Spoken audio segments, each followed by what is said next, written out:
एक और अहम शहर पर विद्रोहियों का कब्जा, राष्ट्रपति के पिता की मूर्ति तोड़ी, अब बढ़ रहे होम्स की तरफ।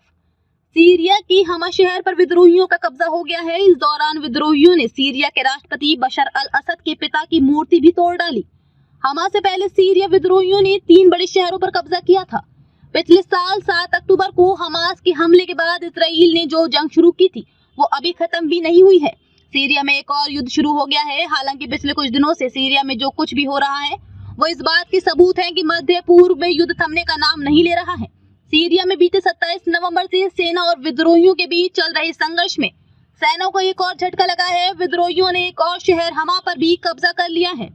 सेना ने ऐलान करते हुए बताया कि विद्रोहियों ने शहर में डिफेंस लाइन को तोड़ दिया था, जिसके बाद उन्होंने पीछे हटने का फैसला किया है।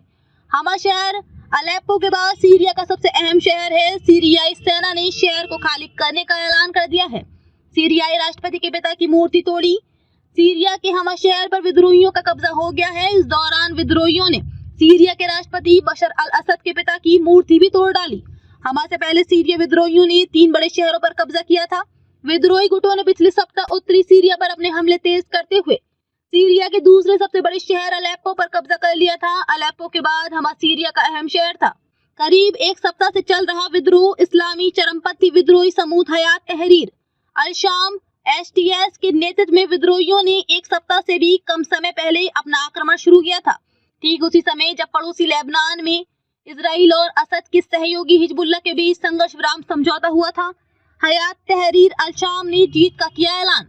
मीडिया रिपोर्ट्स के मुताबिक एसटीएस के नेता अबू मोहम्मद अल जवलानी ने हमा में जीत की घोषणा की है। हालांकि इससे पहले विद्रोहियों और उनके सहयोगियों ने हमा की सेंट्रल जेल पर कब्जा कर लिया था। उसके बाद उन्होंने भीषण लड़ाई के बीच कैदियों को रिहा कर दिया था। बता दें कि अलेप्पो से 110 किलोमीटर दक्षिण में स्थित हमा में 10 लाख लोग रहते हैं। विद्रोही लड़ाकों ने जमीन को चूमा और जश्न के दौरान गोलियां चलाई।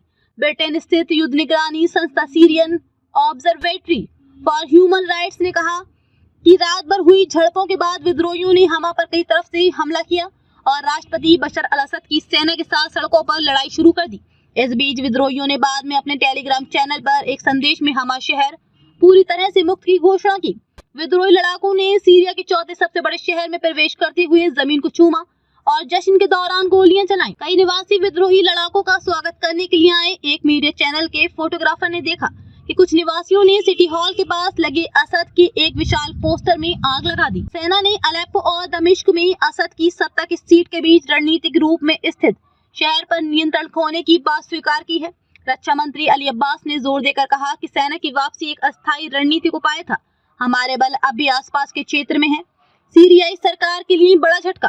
सेंचुरी इंटरनेशनल थिंक टैंक के फेलो एरन लुंड ने हमा को कब्जाए जाने की सीरियाई सरकार के लिए बहुत बड़ा झटका बताया है। उन्होंने कहा कि एसटीएस अब सीरिया के तीसरे सबसे बड़े शहर होम्स की ओर बढ़ने की कोशिश करेगी, जो दक्षिण में लगभग 40 किलोमीटर 25 मील दूर है।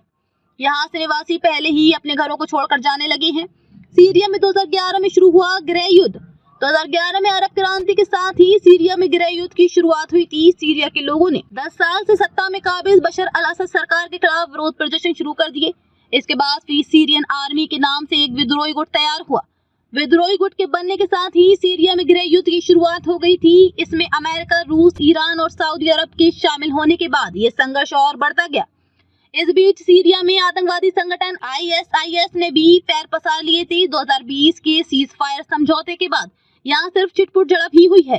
संयुक्त राष्ट्र की रिपोर्ट के मुताबिक दशक तक चले गृह युद्ध में 3 लाख से ज्यादा लोग मारे गए थे। इसके अलावा लाखों लोगों को विस्थापित होना पड़ा था।